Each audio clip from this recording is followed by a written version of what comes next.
Hey, everybody, and welcome back to I'll Watch It Later, the podcast where we lie about the movies we've seen. It's been a week, like always. We are back after a week. We have a new movie to talk about. I'm joined, as always, by my bestest friend in the whole world, Jordan, Hi, everybody. and my other bestest friend, brother-in-law, and producer, Scott. Howdy ho. And, so we have a big show for you guys today, and we'll just get right into it. Jordan, Really big it was show. your movie pick, so why don't you tell us about the movie? We can dive right in. This week's movie was I Saw the Devil, a South Korean movie back from, I believe, 2010.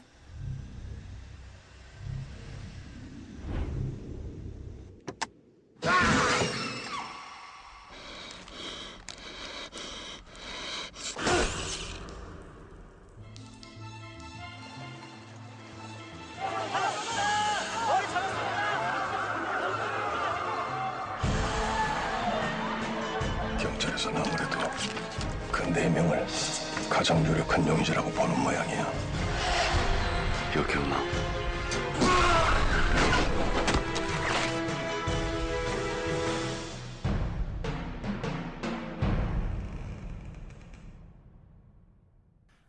It stars, excuse me, let me bring this up, Lee Byung-hung as the main protagonist of the movie. He also starred in the G.I. Joe movie as Storm Shadow. He was also in the Magnificent Seven remake. I forgot he was Storm Shadow. I think that was his first major American movie. He had been doing a lot of acting prior to that in South Korea. Fun fact about him, he didn't even want to get into acting, and his mom said, go ahead and try it out. I guess he's from like a really rich family, so clearly this guy didn't need the money. Crazy rich Asians. And then, yeah, exactly.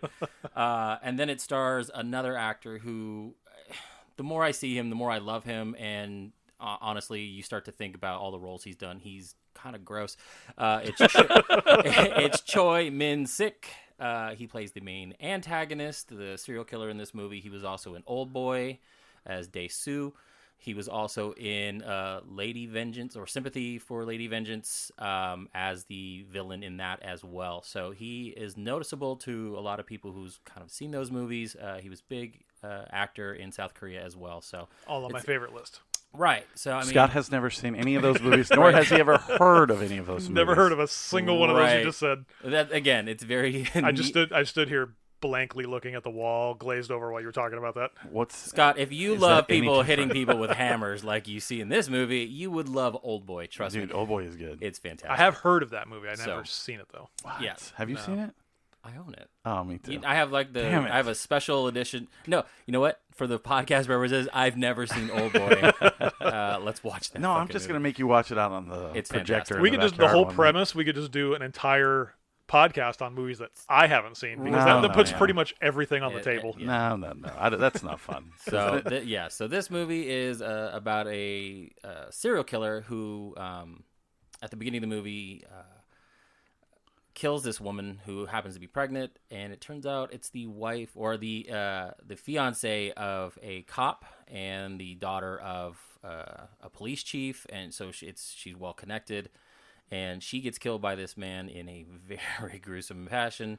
Dude, And- it shows everything. Well, let's just get into it, man. Yeah. I mean, this is okay. I'm gonna preface this. Anyone listening to this episode, super trigger warning. I'm gonna bury it right now. I love this movie. I'm gonna rate it pretty high. Don't watch this movie. It's fucking brutal.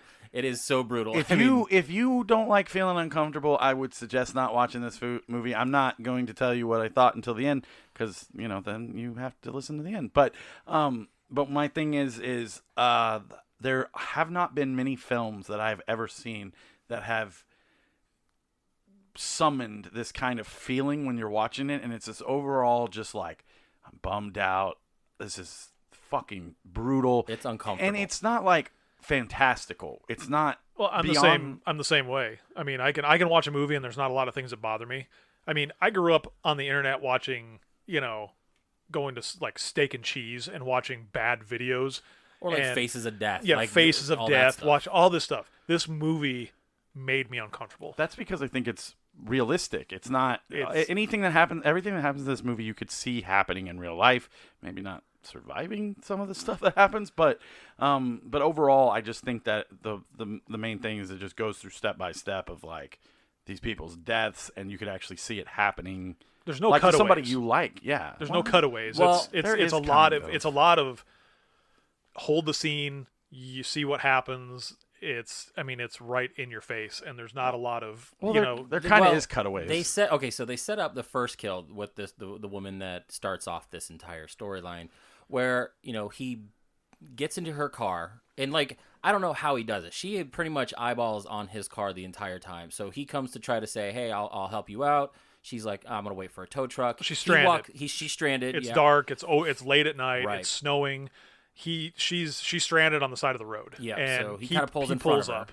Yeah, and so she says no, and she's talking on the phone with her fiance, and he's like, "Just wait for the tow truck." She's gonna wait for the tow truck. She tells this guy, "No, I'm good, thank you though. Go, pretty much go away."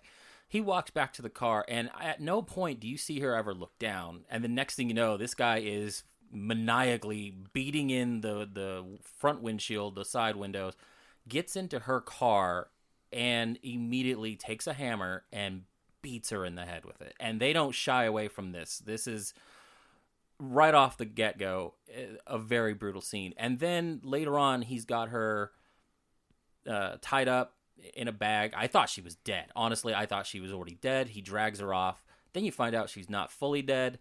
And then when you think they're going to show it, he stabs her to cut her up. And that's where they shy away from it. So I'm thinking, okay, we saw the worst of what they're going to show us. Well, she begs for her life. Right. Because she kind of comes to, she's in a body bag, and all of a sudden she comes through and she starts breathing. That was one of the parts that, like, actually kind of, like, I was like, oh, she's still alive. Yeah, I thought she was dead. She's bloody. She's in a bag. He's got her completely naked in this bag. They show, everything.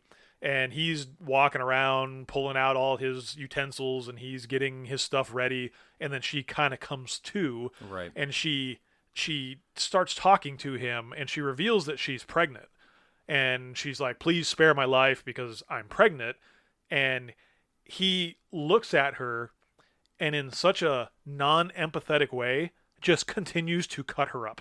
Right, and that's where I thought they were going to show this, because they showed that hammer scene, but they don't. They show him stabbed down, scene ends, and then later afterward you see a shot from behind where you see him kind of just looks like he's doing a sawing motion, right? But you don't see what he's doing, and then he pulls an arm up and it looks fake or whatever, and he puts it in a bucket. So I think, okay, we saw the worst of what they're going to show. If they're not going to show him mangling, or okay, we're going to get some relief. No, if anything, that's the only part of the movie where they shy away from showing some of the craziness that they're about to show us for another 2 hours of this movie. Yes, that part that's what I was trying to say is they do cut away from all that. What I think, how do I explain this? Like, they linger on the scenes for a long time to make you feel the dread, I think, because this dude has, like, no emotions. As the movie goes on, he just gets more confident in his killings. But he's already this established killer guy. So I'm like, like, the more he kills, the less... So, like, in the first scene, he's helping her. I'm going to look at your tire. And then the second kill, he's like, oh, I'll give you a ride. And then after that, it's just like, I'm going to kill you. I'm in a doctor's office in broad daylight. And I thought that was incredibly great, like, because there was all this dread during the daytime, which is very rare in films. It's like, night, it's scary, the unknown, blah blah blah, and that's great. But this was able to inflict that exact same response, but during the day, and I appreciated it for that. I thought that was incredible, to be able to do something like that. But I've always said this, and I will continue to say this. I think that Korean movies and Japanese and Chinese movies are far better films than what America puts out, and they just are. They tell better stories, and it's just the way that they can inflict an emotion between scenes when it's noon on a Monday is just incredible to me. So I think what happens is that they are not catering to, I would say, and this is going to probably offend a lot of people, the stupidity of a normal American but I movie-watching agree with audience. that. They're not worried about triggering anybody. Right. Yeah. So- They're not worried. They're not held down to the same ties that we are, where we have Well, to and check the the funny- boxes, and it wasn't always like that. But I still think they make better films. Well, just and- this is proof. The funny thing about this movie is that I think, like what Scott said, we watched the edited version. There was probably a worse version of this movie that even the did? Korean censor said, "Yeah, we can't have this." Like, Interesting, so I mean, because I have the unrated version on you may Blu-ray, and I don't know if we. I mean, but I don't. I streamed it, so I don't know if it's one way or the other. But I mean, Right. as far as I know, I mean, they had to edit this movie for some of the stuff, and I'm sitting there going, "What did they take out? Like, Right. what was so horrendous, other than probably showing full-on, sex scenes, that they didn't get past the South Korean censors? Because this movie was brutal, Right. and this was, and in a sense where it wasn't fantastical." It was very believable brutality. It was very in-your-face brutality. And to be honest with you, it didn't make it feel like, oh, that's just gratuitous to be gratuitous. It felt like it pushed the story forward, but in such an uncomfortable, gruesome way. It was very uncomfortable. My thing about it, and that's what I was gonna. That's what I was trying. I think I was trying. Like I was trying to figure out the words. Is this movie tells a story without it being hot. The movie's 2 hours 24 minutes long, and you're like, why would I want to watch a 2 hour and 24 minute movie? It's not. There's barely any dialogue. Like I could probably reenact the dialogue scenes. Everything is In done. Korean. Yeah, well, probably. I could, but what I'm saying is like they do such a good job of telling the story with their faces and emotions, and even to the killer's part. And I'm sorry, I know we're not saying the names and stuff. They're very long. Jang. And no, like what's the main bad guy's name? I can't even Jang. tell. Jang Kyung-koo. Is So it Jang? was Let's Jang. call him Jang. J-A-N-G. Okay, Jang. So like even him, they put they put the camera on his face, and it just tells this elaborate story, and you don't really need. It's just his actions that are telling the story. It isn't even dialogue. It's not an interaction with other characters. It's just this dude is evil. He's evil for the sake of being evil, and you get to watch his descent into madness. And for that, I mean, this movie gets all the props for it, because it's like, I don't need to know anything else about this guy. I don't give a crap where he came from, what his first kill was. He's just so menacing, and I wanted to see him die so bad. There was a point where you start to realize this character has no redeeming qualities. And in a lot of movies, you can kind of almost, in a very probably sociopathic way, relate to the main protagonist or an enemy, because you say, okay, everyone is always the hero in their own story. I mean, Right. to dumb it down to the point where, okay, so Thanos, genocide, kills half the universe, but you relate to that because you understand the reasoning behind it. This guy in this movie... You're right. At the end of this, I'm like, how are they going to kill this guy? Because he cannot be let to live. There's no arresting this man. There's no, let's put him in jail. It's a superhero. Kill him gruesomely. Please just destroy this man, because he is the worst of the worst. And there is no point in this story where, even when they introduce his parents and his son, and you, for a second, you try to think, okay, they're going to try to relate something or some. No, kill him. Right. And later on, they use that. And it's like, okay, that's how they're going to get to this guy. Because for half a second, you realize there is a little bit of humanity in him. And then the movie ends in such a great way. And I'm like, okay, good. I don't even want to spoil the ending for people. But I do want to... No one's watching this. Don't watch this fucked up movie. So the one thing I wanted to say about the ending, even though we're kind of skipping around here, is it's almost like he plays...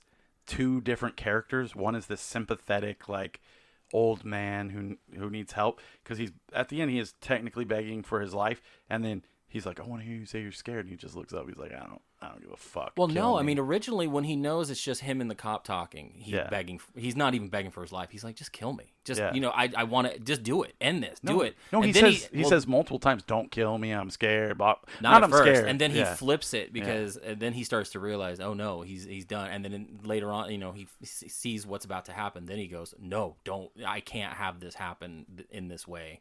I don't even think he wants to die. I don't think he wants to fuck up his kid. Right. You know what I mean? So it's a weird story. It's such a weird story where he kills the cop's fiance, And then he takes 2 weeks off. He's like, okay, I need to grieve, 2 weeks off. And you think, okay, he needs to need time off. And it turns out he got the file on 4 possible people that could have done it.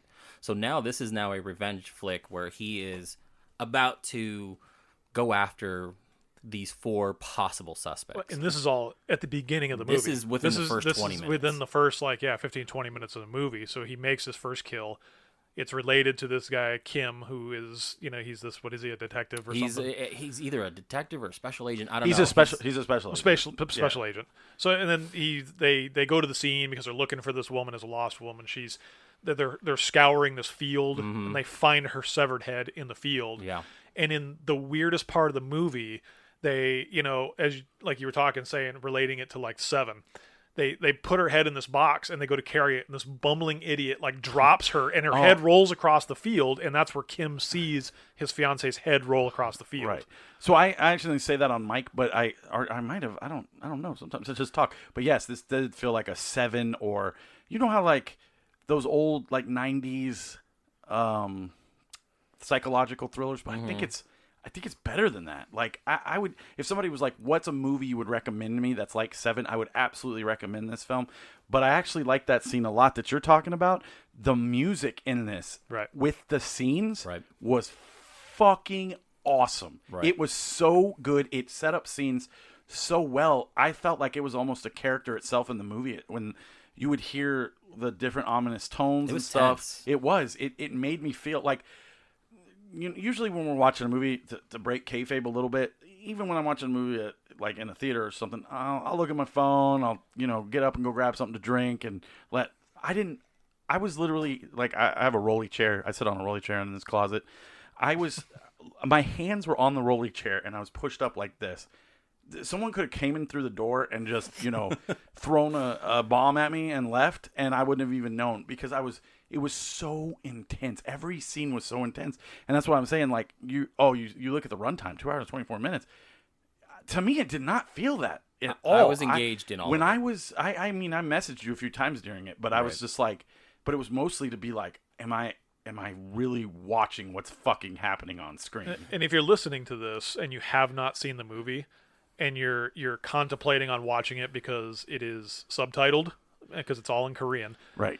It is not a dialogue-heavy movie. You don't miss anything by reading the subtitles, right? Because first thing you had asked, you're like, "So what'd you think of it?" And I just said, "Well, it wasn't a very dialogue-heavy movie, so you don't need to read subtitles the whole movie and then go back and watch it again to try to piece together things that you missed." Yeah, and to also break the curtain a little bit, we do kind of talk about it because we kind of want to be on the same page. We just don't want to, it's not like we're not going into it giving each other reviews and stuff. We do that on the show, but we don't go into it too much. But last night we both kind of at the same time said, "Hey, I'm about to watch the movie," and I said, "Hey, yeah, I'm about to do the same." And then I got kind of sidetracked for a minute, and then you started a little bit before me, so you were a little bit of ahead. Yeah. And then you kept texting me going, "I was not prepared for what I was about to see," and I'm like, "Oh my god, I'm so excited." I wasn't, because I had talked to Scott earlier in the day about it, and I just asked him what he thought, because as I've always said, the dynamic is me and you are the big film guys, and Scott's kind of the everyman, the Thanos guy. He likes the Infinity Wars and the Captain, the Spider-Mans, and and that's fine, and I'm totally cool with that. So I kind of wanted to gauge his interest, because I've always been a fan of Korean film. I've always, like we were talking about Old Boy and stuff. I needed to know what he thought, not necessarily if he liked it or not. And a lot of times when Aaron asks me this stuff, I don't give him the proper response because I know that he's seeking certain things from me. So I may tell him, I may tell him that I'm like, it was okay, or I didn't like it as much as probably you're gonna like it, and then it just steams him up before he watches this movie. Honestly, up until last week, I never gave anybody my full opinion of Malignant, because I wanted people to go in to see what I saw and feel the same way I felt before basically trashing that shit movie. We're literally going off on so many roads right now, but I just wanted to say that it's funny because all these people online are still saying how great it is, and I have yet to meet a tangible person, a person I know in real life who liked that film. So I don't know if it just exists on the internet and not in real life, because I know people in my life who like film, and they're like, that movie was terrible. People are starving for it, just entertainment. But anyways, I want to get back to this. So if you haven't seen this movie, please watch this. I don't know. Yeah, I joke, but just suffer through it. It's honestly. Okay, so I'm gonna pull you guys back on track now. Yeah, So we're kind of going through this movie. So now we're in the field. Oh yeah. So we're in the field. Then he gets, as Jordan was saying earlier, he gets 4 suspected people that he thinks could be the killer. Right. So the woman's father is an old police chief, so he's connected. Yes. They all know the department that the main character Kim, he's a part of. Not my wife. Not his wife. So he gets these files of possible suspects, and as he moves forward, he goes to one of the first. Jesus. The first so uncomfortable. God. All right, so let's do this in detail. We're gonna add sound effects. So he goes to the first file, and it's a scene of this gentleman sitting at a computer playing Minesweeper. Not vigorously masturbating. Oh, not at all. Please. To Korean porn, all which is blurred pixelated. out. Oh, yep. And so he pulls the plug on everything. The guy, finishes up whatever, gets upset, and the cop Kim. Comes is in like there, Batman. just all silent. Like, this guy is amazing, and proceeds to choke and beat the living shit out of what he's assuming is subject number 1. And he is begging for his life and saying, "I don't know anything about what you're saying. I don't know anything what's going on." He's showing him the pictures of the van and saying, "Do you recognize this?" Is this your van? And the guy's just bawling and sulking, saying, "I don't know what you're talking about." Right. And then we get to probably the most uncomfortable scene in the entire movie for me. Is this the hospital scene? No, he takes the guy's sitting there and he hits him right in the nuts twice. Was it a hammer? No. It was a wrench. A wrench. Yeah. I mean, and they show it. Yes. They show him just pummeling this dude in the nuts. And if you have that queasy feeling in your stomach as a guy, you know it all too well. If you've gotten hit in the nutsack, you know exactly the feeling I'm talking about. If you've been grazed by a blade of grass So in that area, the pain that you would feel. But I felt like that scene was important because it sets up that this dude does not give a flying fuck.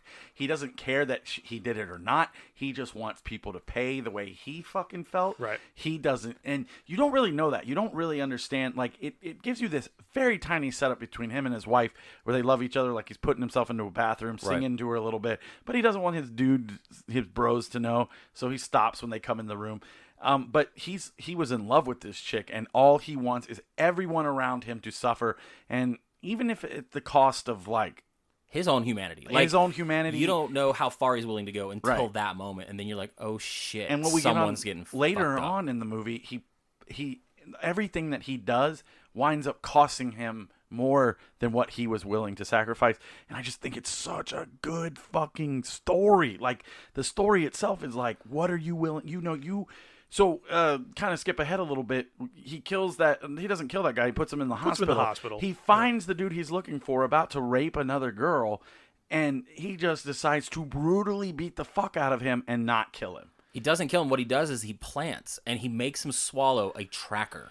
So now he can track his whereabouts and listen in on everything that's going on. And which, hear what by he's the saying. way, that's the weirdest thing. I don't know how you're hearing conversation. I understand the tracking part of it, but this James Bond level little weird it's South Korea. Maybe they made some really awesome thing. I don't know. But he's able to hear conversation, and he's able to track where this guy's at. So then he proceeds to say, "Here you go. Here's an envelope full of money. Go about your business. I'm coming after you again." Like, he doesn't tell him that. The guy thinks, "Okay, I survived. I don't know why. I'm going to go get fixed. I'm going to go to the doctor." He gave him the money for the doctor. And this, to get better so he can do it again. This is super early in the movie. Yes. Where he catches up to his fiance's killer. This is 45 So you're minutes. thinking, when you get the show off between these two, it is super early in this movie, and you're like, okay, where's the movie going to go from here? Right. So is it just going to become a chase the guy, he gets away, no, he beats him and he puts a tracking device in him and then hands him money and then sets him off. Right. So he's basically going to just torture this guy for the remainder of the movie. Which honestly leads in to possibly my favorite scene of this movie. Right. He's walking away from being beat down by the cop. That was after the second time. Is that the second time? Yeah, because he goes and gets he goes to the doctor, and then he starts to rape the nurse. Then the nurse comes in and beats him, and then after that, no. Am I jumping ahead? Yeah, no. So after the first beat down is where he gets into the cab. Oh, it is? Yep. Yes. So he gets beat down by the cop, Kim, gets an envelope full of money, and is left to his own devices. The girl escapes, whatever, and the cop takes off. I don't know why he leaves for so much distance. He just leaves.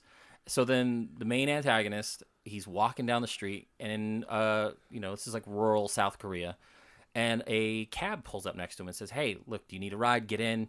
There's another guy in the back. Go ahead and get in." Gets in the front seat.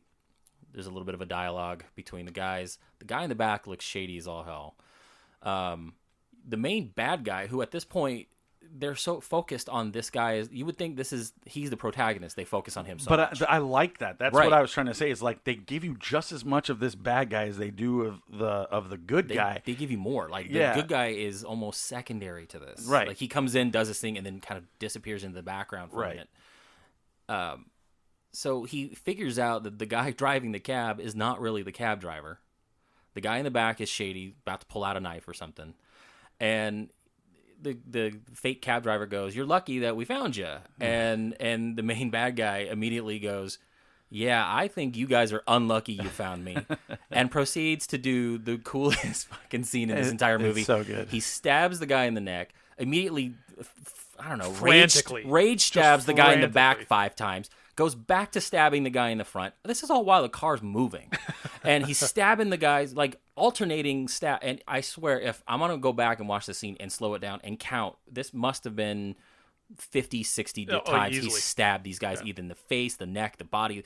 It is so, and they don't pull away from it. Like, you're just watching him But it's this frantically stab, and you show how primal and visceral and just insane this guy is. This is when you start to think there's more to this guy than just I find women, I hate women, because when he's about to rape the girl and he gets caught by the cop, he's basically saying, "Why won't you love me? Why you couldn't love me?" Like, so this guy has issues with women.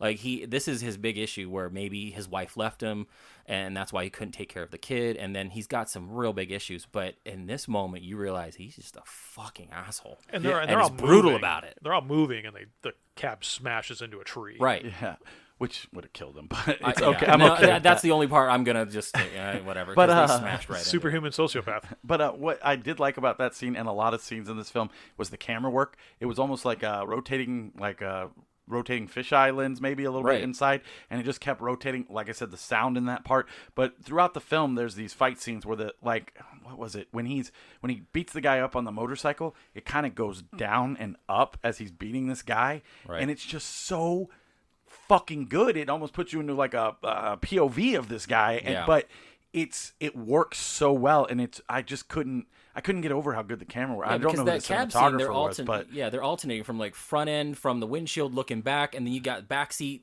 looking to the side a little bit, and you're right. I mean, it's switching the point of view so much that it's like they want you to see every time he stabs somebody. yeah, and it was almost like, I mean, clearly it was choreographed, but it felt choreographed, but not in a bad way. Like Really it was brutal like dance. It was just like, oh my god, I could watch that scene a million times. Right. And I know I'm bearing the lead, and I said I wasn't going to, but It kind of leads into the next couple of things. It's just, I mean, this is once again, Jordan, the essence of this fucking show of I'll watch it later. I've been told to watch this movie 100 bajillion times because I love Old Boy. I love, all these, The Handmaid, all these Korean films. I love them. Audition. And I was always like, meh, well, I don't care. Now I want to go back and watch. Same director did The Man from Nowhere. I would love to go back and watch that. So it's just this, it's just such a, I need people to see this. Please watch this movie and let us know what you think. Just be prepared Scott? for it. Yeah. So then we find, so they crash. He gets out. So Jang, the main bad guy here, Right. he gets out and he walks around to the back and he pops the trunk. He finds the cab driver dead Yes. in the trunk, and he kind of in a moment of, he actually has some emotion. He kind of laughs to himself like, this stupid idiot.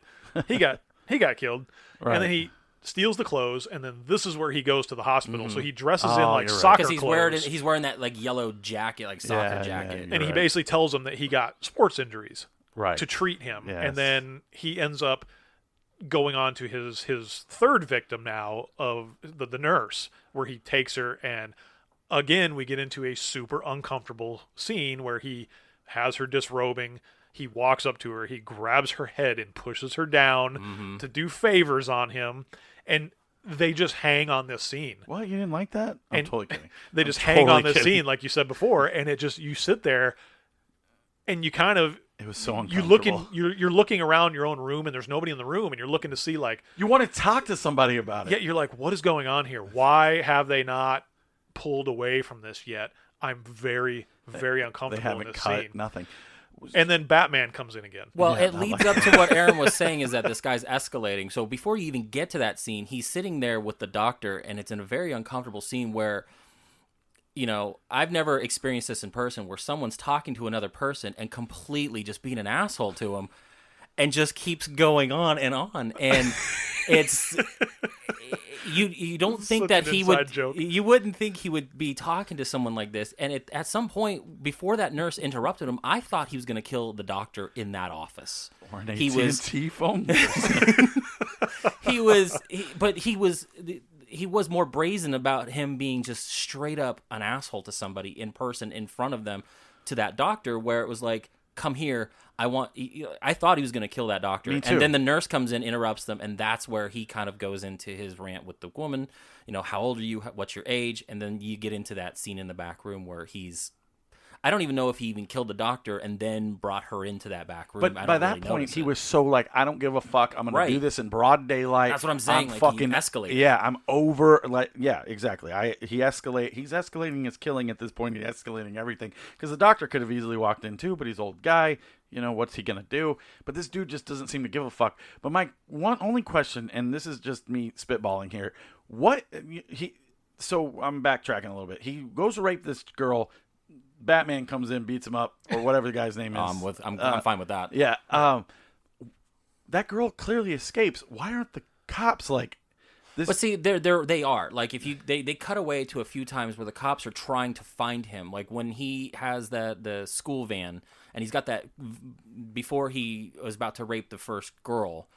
He's got that van full of women, and then that last one who just happened to fall asleep and is the last one in his van, that's who he's going to get. They had a scene prior where the cops burst into that school saying, who is this guy? Where is he? Where is he? Oh, yeah. And okay, they're yeah, like, yeah, no, yeah. he already left with a van full of women. And they're like, well, call his number. So they're calling his cell phone in the van, and Oh, he's yeah. ignoring it, That's knowing it. full well that he's about to do Right, something and then shady. he's like, I lost my job. So Okay, at this yeah. point, he knows, well, now they're on to me. That's why it escalates, because he Right. knows at any point he can get caught. He might as well do whatever the fuck he wants. Well, and I don't even know, did he know at this point that because when he put the tracking device in him, he was pretty fucked up. So I don't know, he did not know he had a tracking No, device. at that point, he didn't know yet. So while he's like pushing this girl down, the whole time Kim is he knows where he is, and he's listening to him and listening to every conversation he has in a vehicle outside, and he comes bursting in at the right time to save this girl, Right. just enough time to beat the shit out of him again and let him go again. But in that scene, it gets even worse, because we get to watch an Achilles heel get cut open. Right. You don't, and it doesn't cut away. Oh, like it's he so brutal. he bends his leg up. He's already beaten him again. He's bent his leg up.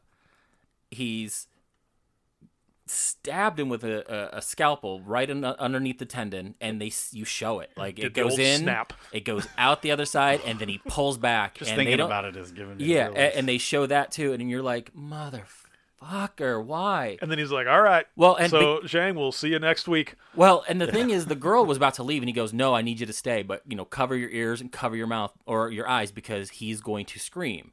And that's when he cuts his Achilles tendon, because he needs her to patch him up, because Right. he is consistently beating the shit out of this guy, doing some horrific things, making him suffer, and then saying, "Fix him. I need him on the road again." And then after that scene, you see him. He's been bandaged up. I'm sure he's drugged up, and he's in the middle of like a parking lot in the cab, and he's set about his business again, and he's set on his way, and he just yeah, that was brutal. Like, I've seen some fucked up shit. I don't like the idea of someone sticking that and then just pulling. I looked at my own leg going, no, nope. And we had talked about the scene in if everybody's seen the original Pet Cemetery, where he Oh, the reaches kid? up Gage. and does the old slice on Fred Gwynn's character on the stairs. It is a cutaway scene where it is more implied. It shows the scalpel going into the back of his heel, and he literally pulls on it, and it shows the snap of the Achilles heel. Turn and this then part he just down. yells. the yell from the bad guy, just it's hurting me. excruciating. Like, For half a second, you're like, I feel bad for this guy, and then you're like, no, motherfucker, he's an asshole. Fuck him. Yeah. Yep. And that's not even the worst about what's gonna happen to him. And it's just, ugh. So then he calls 1-800 serial killer Oh my god. and He gets with his meetup buddies. meets up with his serial killer buddy. So is this before or after he beats that woman with a pipe? Oh, No, this is there's so many killings. okay. So I forgot. Okay, so there is another scene where he finds a woman and beats her in the head with a pipe, and it's so brutal in the car, and he kills her. I think this is before She was waiting This at is a before bus the stop. cop. This is before the cop finds him, because this is how he finds the kill room, because it still hasn't been cleaned. Right. So And- okay, so that was well before all this, but Yes. it is again another instance where they don't shy away from the violence. He pulls out a pipe. They're sitting in the front seat of a car. He doesn't have a whole lot of range of movement, but somehow is able to take this and hit this woman in the head multiple times, and the blood goes against the windshield.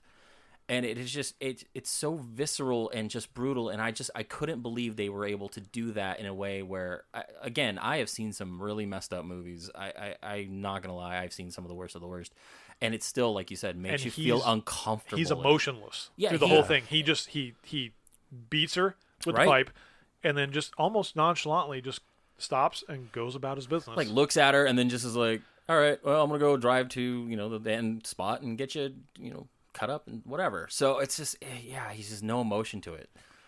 So he's been let go. He's got his Achilles tendon all messed up, and like Aaron said, he calls 1-800 serial killer. And this is where the movie, I think, is the weirdest. goes in a weird direction. It's a very weird direction, just to move plot along. If all of this didn't make you like, what? Yeah, it gets even weirder. He shows up in this house with two other people, a woman and a man, and they're sitting at a dinner table and they're eating dinner. And throughout the course of the conversation, you find out that the other guy is eating people. He's eating human flesh. Yes. So now you've turned this weird revenge thriller serial killer movie into this guy is a cannibal and he's eating people. I don't know what the woman does. She just sits there quietly throughout literally the rest of the scenes that she's in. I don't really know what her special ability was. I It don't was know why to go she was get him some water. apparently get me some water. Like, he is just so rude. And she stabs that cop. She tried to fight the cop later, but I don't know like what her deal was. Like, this guy clearly was the cannibal weirdo. You've got Jang was the serial killer, hates women.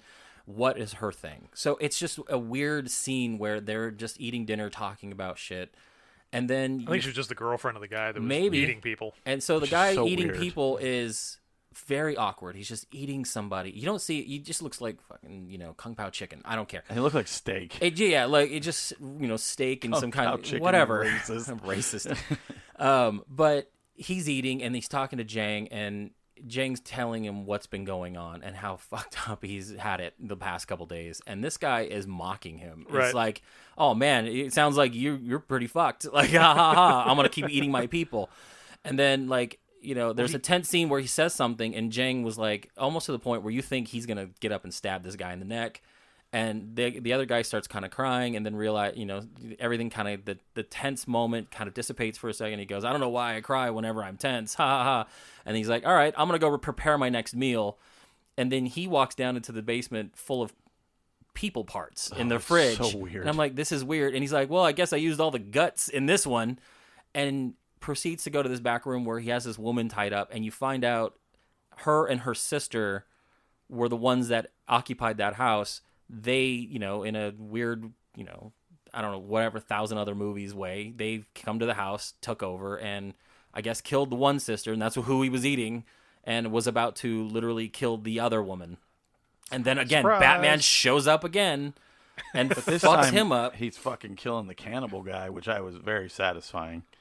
but doesn't even kill him yet. No, he Like, he doesn't. stabs him in the hand, which was brutal. I Yeah. mean, you've seen that kind of thing in a lot of movies where But it was still satisfying. Oh, it's still he great. was tying him up. He was gonna fuck him up, but the main bad guy fell asleep watching TV, heard the commotion downstairs, and goes down there to investigate what's going on.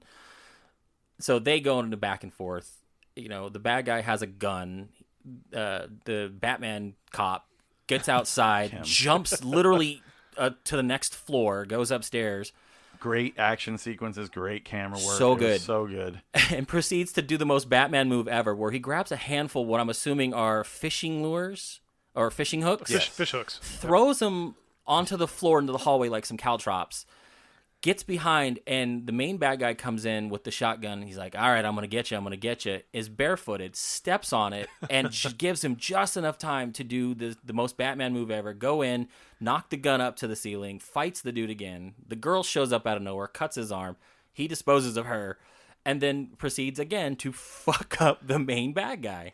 He actually fucks up the girl before that happens. Yeah. But yeah, it's a very cool scene in this giant mansion.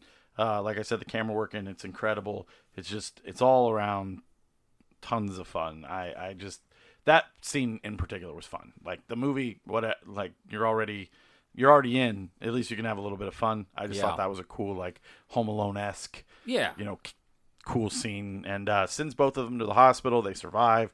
You need for later. So about this time in the part of the movie, we realize that this dude has gone too far. Like, he has fucked his world up, and I'm not talking about the killer. I'm talking about the cop, Kim. Oh yeah. He has taken it so far that it has now put the other people that in his life that he cares about in danger. And this, what's his name? Jang. He is going to turn himself into the police. But he has one last thing to do. Well, he finds out before that because Kim and another cop, like the little tech guy, his Q, as it were talking about the tracker.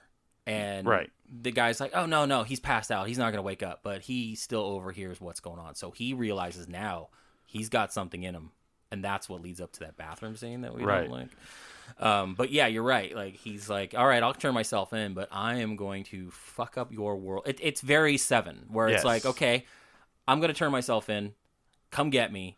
Yep. But he does that one extra thing beforehand that it shows that, okay, at what cost is your revenge at this point? Right. And, you're going to get your revenge. You're going to maybe feel better. Who knows? But now I'm going to destroy everything else in your world. But what annoyed me about it was there was a phone call placed, and he's like, I'm going to turn myself in, but I got one more thing I got to do. And the cops were like, okay. Like, go run your errand. And I'm like, what? No. If he's going to turn himself in, go get him, Like, I don't know. That part kind of bothered me because it's like I still think they knew where he was. Yeah. It's just there was like this wake of dead bodies, like to search for your revenge to get this guy back. He has killed so many more people. He killed the two guys in the car. He's killed somebody else. He almost killed and raped that woman. I'm sure he killed that doctor. He killed the pharmacist to get all the drugs to flush that tracker out of his system. Right, but or stab him in the neck. He killed the pharmacist in order to prove a point to the cop that, like, hey, don't care anymore. Like, this is how it's going to be until everything in your world is crumbled to shit. Right. So then he proceeds to go and kill the father of the woman he killed, that guy's future father-in-law. Stabs and kills him. I'm assuming he kills the sister. I don't think they really showed that. But she came home at the time, but I don't know if he got her. The shows are wrapped up in the blanket. She's dead. That's right. Okay, so then he kills basically the rest of the family. And at this point now, this guy, the cop, has nothing more to lose. Nothing. It super bummed me out. It's depressing. Yeah, it's very depressing. But yeah, so that's pretty much the breakdown of the movie. Well, I mean, I don't want to talk about the end. Well, that's the whole point of. We talk about the end of all these movies. I know, but okay. So if you guys don't want to know about the end of it, turn it off now. Go watch this movie. We've told you a lot, but honestly, So I could have described alert. everything in this movie. You have to see it to really fully get the feeling. So right now, spoiler alert for the end of this movie. There we go. Okay. Yeah, if you don't want to hear the end of the movie, shut it off. Come back later. But we're gonna spoil the fucking movie. Okay. So basically, Kim gets the bad guy in probably the most James Bondian version ever. So Jang sits there in the middle of an intersection holding up a knife. I'm ready to surrender. The cops are about to move in on him. I've already fucked up everything. Come get me. Right. And so Jang is like, okay, I'm going to go get this guy. Does one of the coolest things I've ever seen. He goes in reverse really fast in his vehicle with the door open, knocks the door completely off, Tommy boy. goes full speed at the bad guy, does this awesome, Tokyo drift move where he slides to the side and pulls Jang into his vehicle going, I don't know, 50 miles an hour, kidnaps him from the police. and steals him from the police. What did you do? And takes off. So Kim is, got his bad guy. This is the time where now I've got to end this. I'm done. I'm going to make this guy suffer. So the next scene or so, he's got him tied up. And I believe he's got him tied up in the place where he's killed all the other women. So now he's back. It's full circle. It's backward. This is where you've committed all these things. This is where you die. So he's got him tied up to almost like a guillotine. He's got stuff stuck into his mouth, tied to a door, and is basically saying... It's a rope. Yeah. It's a rope holding the guillotine up in his own teeth. Yeah. So he has to hold his own guillotine up, and if he lets the guillotine go or lets the rope go, right, he's beheaded.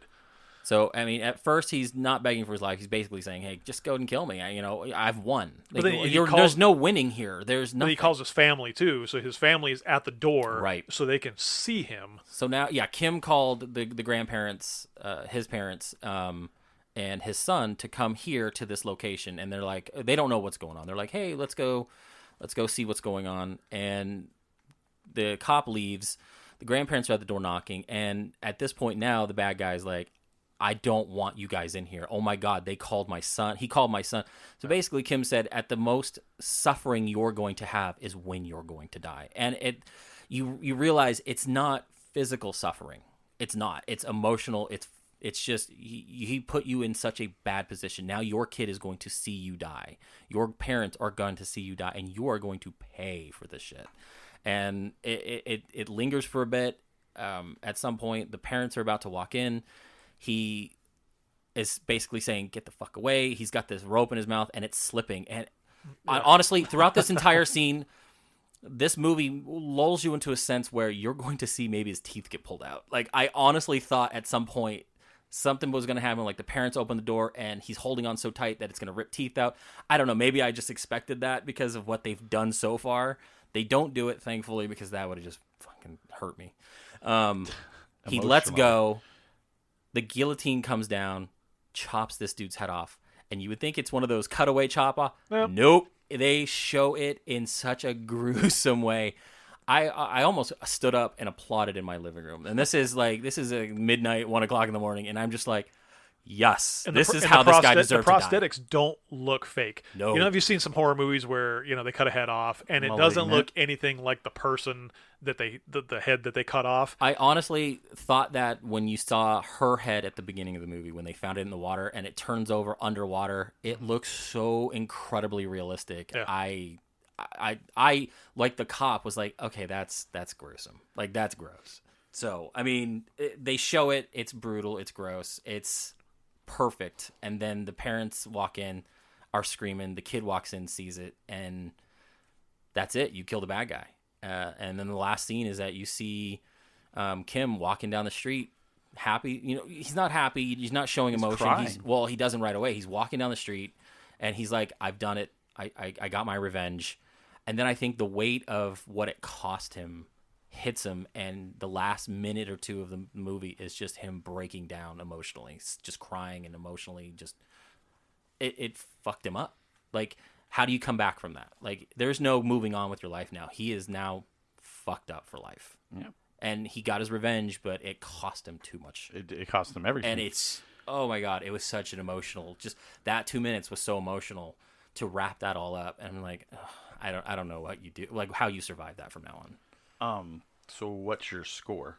For me personally, I give it a 4. Like, that was a fantastic movie. I have seen, like you and I both really love Korean movies and some of these stuff. I mean, for me, the emotional impact of Old Boy gets me at a 4 or 5, probably a 5.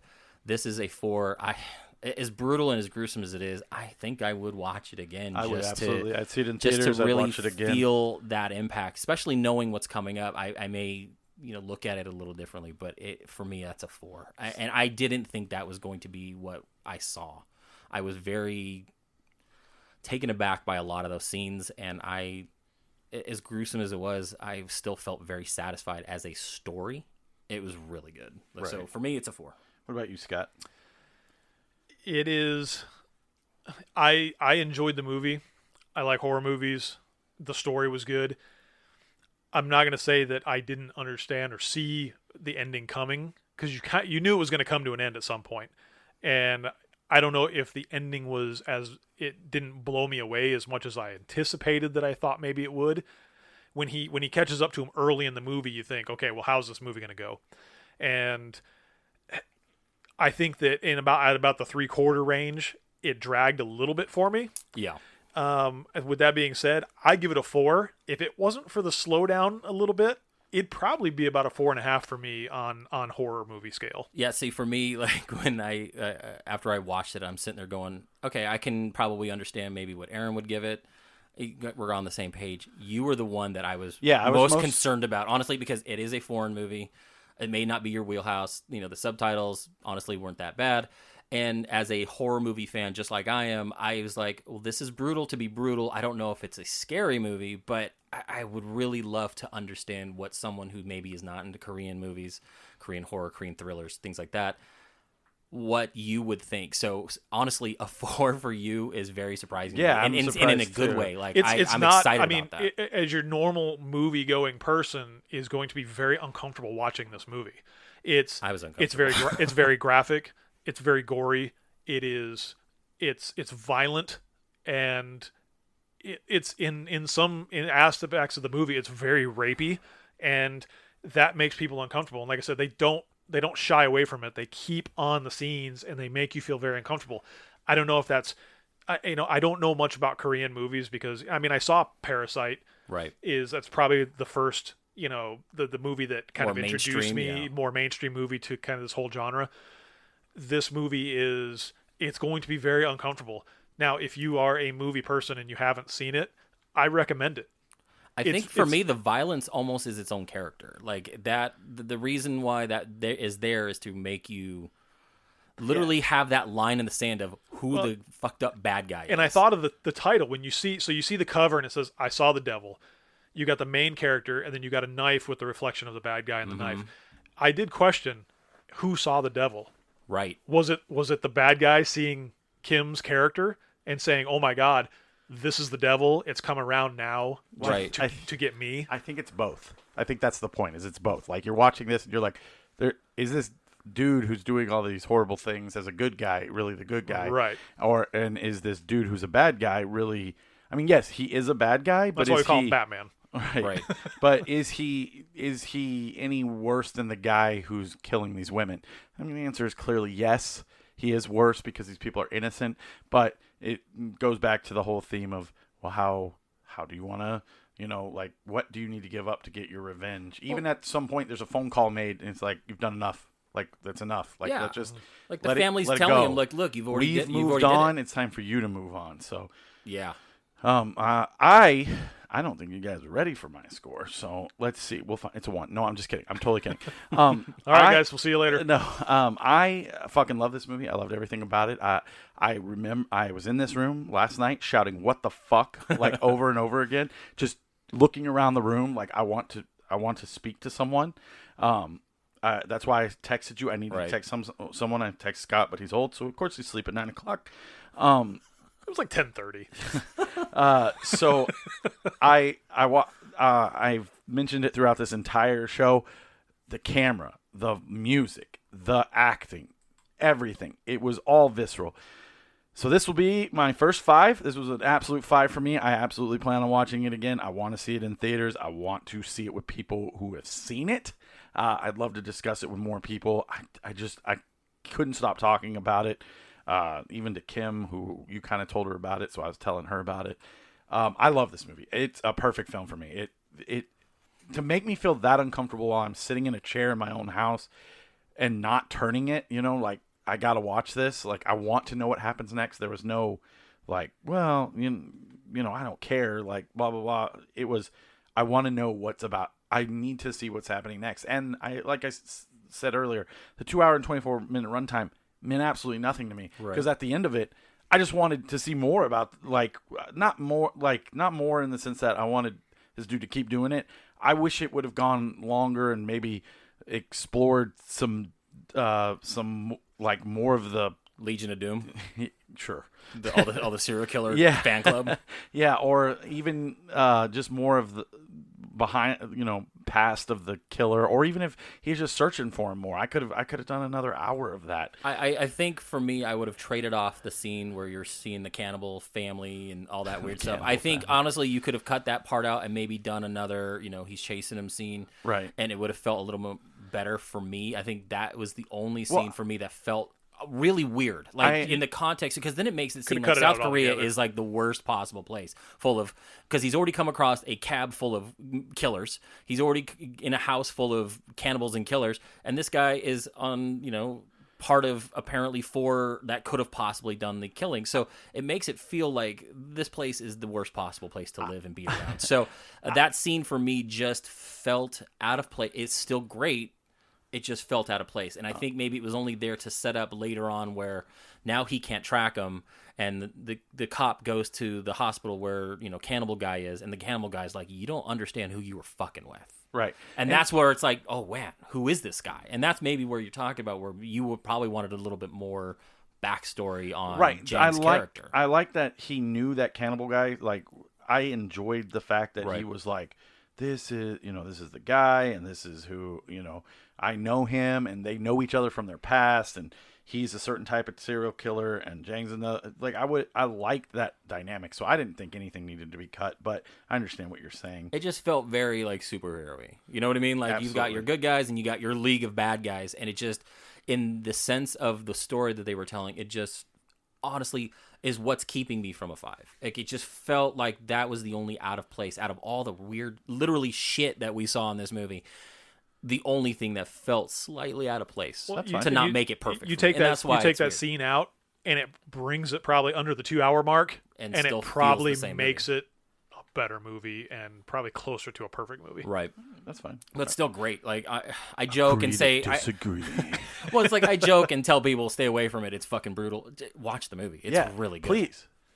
That was I Saw the Devil. The next film will be picked by producer and my brother-in-law, who's doesn't make any sense, Scott. Caddyshack. That's what I'm picking. I've seen. No, I'm fucking joking. I was gonna say I actually don't think I've ever seen Caddyshack. Are you serious?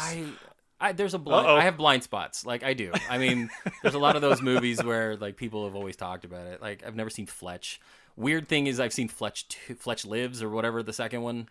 But yeah, I mean, I don't think I've ever actually seen Caddyshack, at least to completion. Like, I've caught bits and pieces, but I've never actually, I think, sat down from not much Jordan has done to completion. Well, I'm going way further back now, so I'm going to 1968. Yay! It is directed by Sergio Leone. I love him. I'm so excited. Starring Henry Fonda, Charles Bronson, and Claudia Cardinal. It is Once Upon a Time in the West. A film by Sergio Leone who gave a new face to the West with a fistful of dollars for a few dollars more. And the good, the bad, and the ugly. Starring Claudia Cardinale, Henry Fonda, Charles Bronson, and Jason Robards. A manhunt. A vendetta.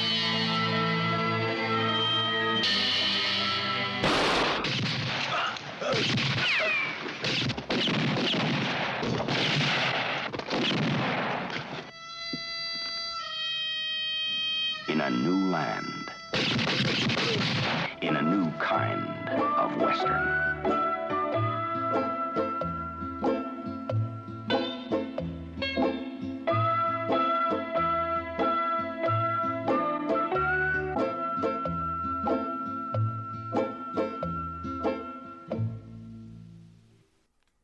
I'm excited about that because if you ever sat in my little closet, I have a film poster of Once Upon a Time in Hollywood, and Quentin Tarantino loves the Once Upon a Time films.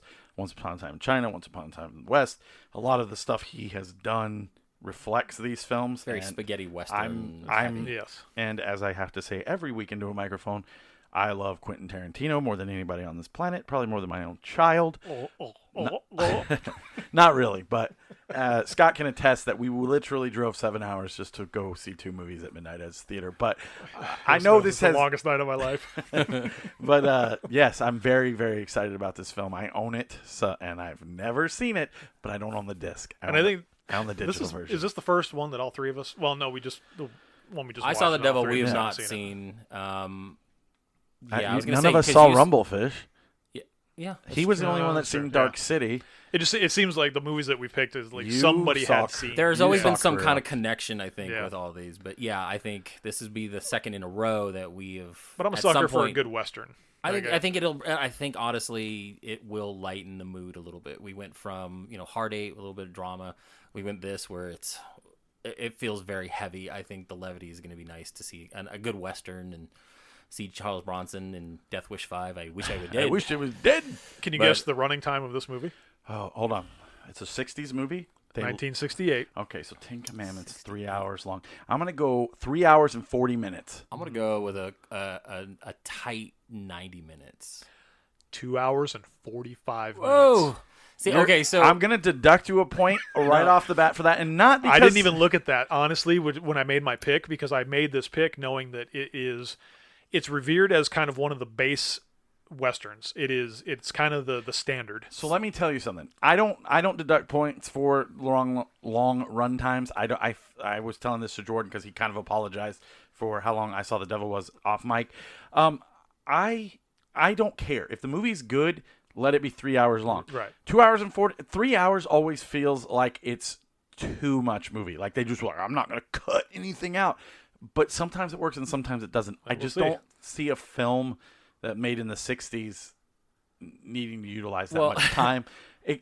I keep bringing up 10 Commandments. It's a fucking long movie. It works. Well, I did. So I don't know if this will work. Because he's right. I did apologize off mic because I picked I Saw the Devil thinking, okay, I didn't want to pick a long movie because to pull the curtain back originally, because I had never seen it and I love the actors in this, I was going to pick Bridge on the River Kwai. And you know what? To be honest with you, I might do it again if we haven't seen it. Yes. But I looked at the runtime at it, and it is like with Scott's movies. It's running at like 250, almost 3 hours long. And I'm like, I can't do this to you And guys. I put this on the list because I've heard about this movie Right. numerous times and I've wanted to see it.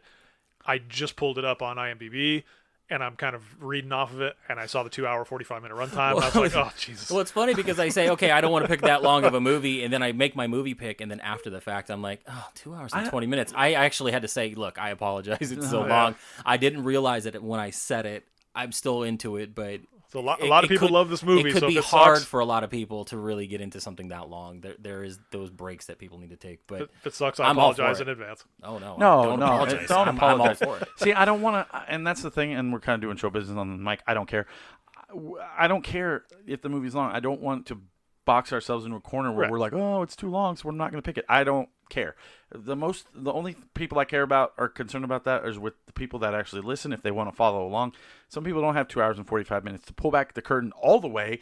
I have a job where I work 12-hour days sometimes, and it's every day. So I'm watching the movie when I get off I was at gonna say, 9. this is why we're watching I Saw the Devil on a Friday night. Right, at on a midnight Friday together. night at midnight, and I'm like, oh, I hope I can, stay awake through this film. And it's mostly like, I want to do this. This is something I want to do, so I make time for it. But I don't want to be boxed into a corner with runtime. Runtime is fine.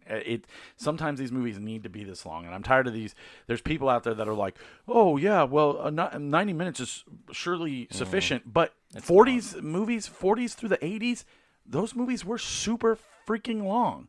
They were long because there was not much editing and stuff like that. They wanted to keep their movie intact. Directors had a lot more say back then than they do now. Without the studio involved, so they got to put out their cut. That's why you don't see a bunch of cuts from back in the day. Or missing scenes. Yeah, that or come missing out stuff of because nowhere. that's the version of the film they wanted you to see. So I'm okay with that. That's totally fine. I'm honestly excited to see Charles Bronson in something other than like a Death Wish movie. Right. Like, to be honest with you, I'm he's- kind of excited for According that. to IMDb, he's a mysterious stranger with a harmonica. I'm Ooh. so into it. I'm At this already- point, I'm going to watch Paint Your Wagon. How after the that West and was just won yeah, with exactly. a harmonica.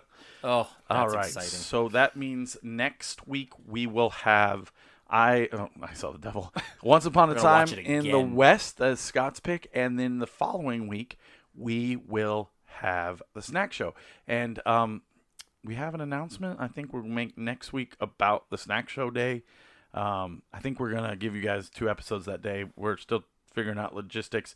But, yeah, I think we're going to start our horror movie stuff on that day because I don't want to waste a weekend in October. But we'll give you all the details next week. So I want to get into Blu-ray releases. We don't have much this week. We got the movie Legend with Tom Cruise. Oh. Something really special that I've been promising to show you. Always go now, because I'll only be here for a short while. Don't you trust me?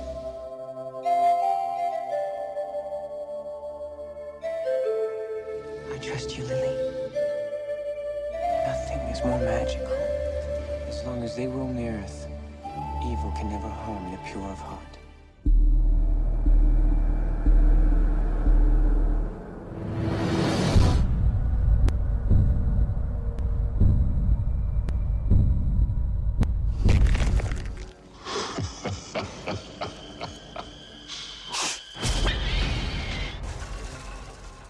I've never seen it, but I am buying the Arrow. This is on one of my picks for movies. Is it? Yes. I've seen it. If you guys haven't seen it, I'll watch it. The bummer thing about this release, just real quick, is that it is a Blu-ray up-resed version, tons of special features, Arrow released. Arrow's really good about these kinds of things. I wish they would have done a 4K. They couldn't get the rights. I've listened to 4 podcasts about it. They couldn't get the 4K rights. They could only... the transfer is still better, but they couldn't do a 4K release, and I thought that was also right. Very And a lot weird. of these Arrow releases, or even Shout Factory, they'll take a 4K cut and cut it down, so it's like a 2K. I mean, it's all technical, but it'll look really good. It really bums me out that the 4K wasn't available. But then, moving on with Arrow, the next film is going to that they were releasing that's coming out on the 28th is The Children of the Corn box set. So there's 2. There's Children of the Corn. Every child is afraid of the dark, the unknown, the nightmare. In Gatlin, Nebraska, that nightmare is in the corn. Stephen King's Children of the Corn. 4K release, and then there's a Children of the Corn 1, 2, and 3 4K Blu-ray release, because they couldn't get rights to all the movies, so they just put it in a box set. But the box set looks beautiful. Honestly, I don't know why you need to have a 4K set of anything past the first one. I think that 2 and 3 are really good. They're cult hits, so I personally enjoy them. Yeah, it's a cult hit about cult. And then I know one of Scott's absolute most favorite films in the whole world is coming out on 4K and Skyscraper? Blu-ray. No, Oh my God. it is the political thriller, The Forever Purge. The annual purge will conclude in 3, 2, 1.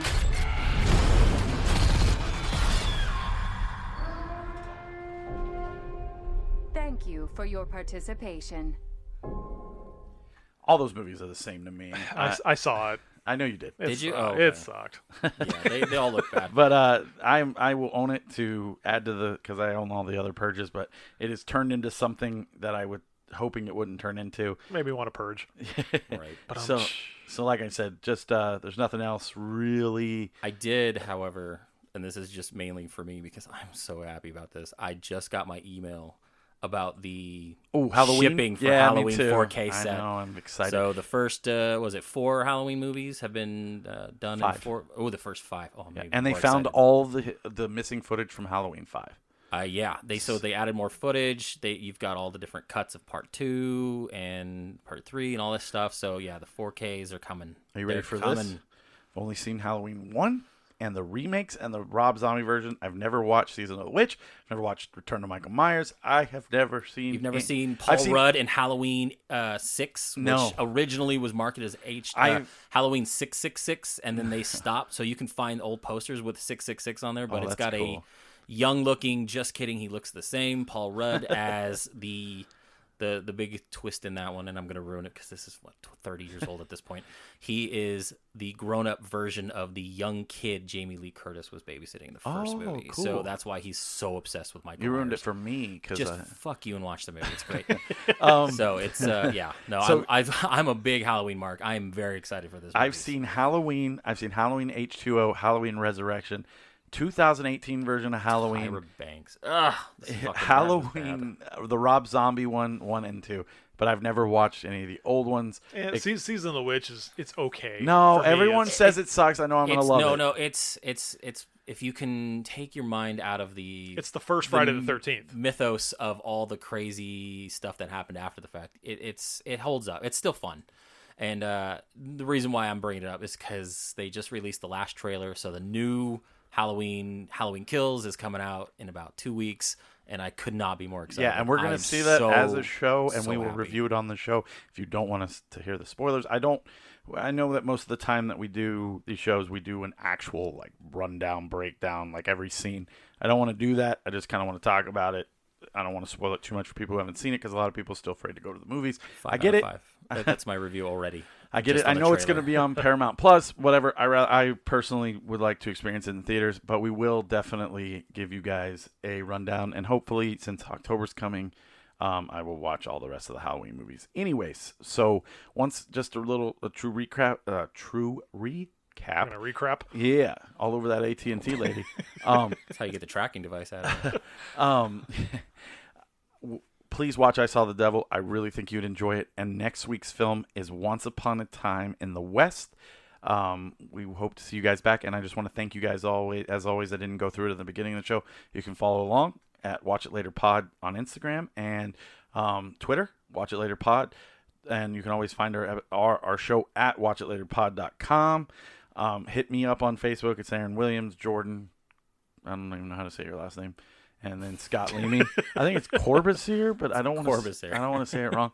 If you have any suggestions, whatever, I don't care. We'll listen. We'll adjust to you.